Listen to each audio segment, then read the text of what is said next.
7 mobile, 1 laptop, 1 hard disk आणि 1 tab हे पोलिसांनी आपल्या ताब्यात घेतलं आहे। फॉरेन्सिक तपासणीकरता संपूर्ण डिव्हाइसेस पोलिसांनी पाठवले आहे। फॉरेन्सिक रिपोर्ट लवकरच येईल, त्यामध्ये अधिक माहिती आपल्याला मिळणार आहे। आज नागपूरवरनं एक 15 वर्षीय विक्टीम याचाही तपास सुरू आहे, त्यांचा बयान चालू आहे। त्या बयानानंतर अजून पोलिसांची कारवाई सुरू होईल। खरं तर या मोबाईलवर व्हायरल झालेल्या या प्रकरणामध्ये पोलिसांनी कॉग्निशन घेऊन गुन्हे दाखल केले आहेत। यामध्ये कोणी स्वतःहून पोलीस स्टेशनला गुन्हे दाखल करण्याकरता आलं नाही।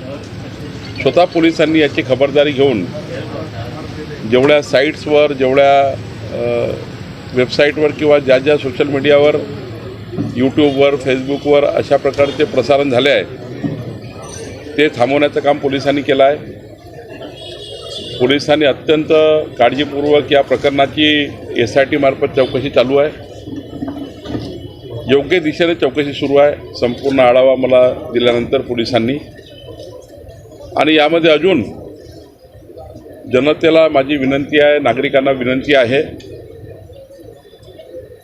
आणि काही पीडित लोक आहेत, पीडित महिला असतील किंवा मुली असतील, त्यांनाही विनंती आहे की त्यांनी, जसा नागपूरवरनं एक मुलगी या ठिकाणी बयान देण्याकरता तयार झाली, तसं अमरावतीमध्ये किंवा या भागात कुणी मुली असतील ज्यांच्यावर या नराधम आरोपीने, अयान अहमद आणि उजैर खान आणि इतर आरोपी यांनी जे काही चुकीच्या पद्धतीनं काही केलं असेल तर त्यांनी बयान देण्याकरता पोलिसांशी अप्रोच करावं, सरकारकडे या ठिकाणी काही मदत मागावी। सरकार मदत करायला तयार आहे,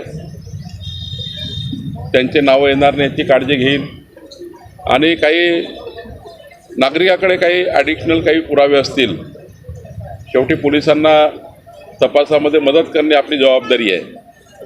जनतेकडे काही पुरावे असतील, अजून जनतेला काही पुरावे द्यायचे असतील तर ते पोलिसांच्या SITला, SP ला देऊ शकतात। सरकार म्हणून काही द्यायचं असेल तर आम्हाला देऊ शकतात।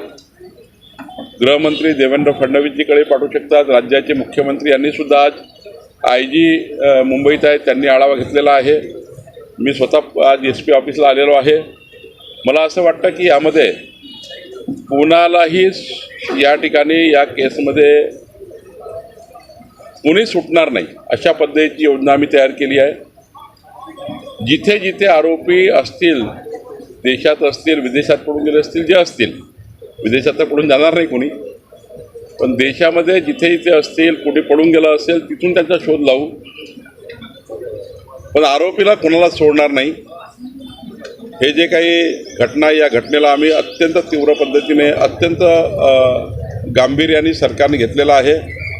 सरकारच्या सर्वच बाजूने पोलिसांची इन्क्वायरी चालू आहे। पोलिसांचे जे जे अशा प्रकरणात इन्क्वायरीचे जे संसाधनं असतात किंवा अशा प्रकरणाच्या इन्क्वायरी करण्याचे जे पोलिसांचा हातखंडा असतो, ते सर्व हातखंडे पोलिसांनी वापरलेले आहेत। आणि त्यामुळं मीडियाच्या मित्रांना माझी विनंती आहे, जनतेला माझी विनंती आहे की पोलिसांना अधिक पद्धतीने पुरावे मिळवून देणे।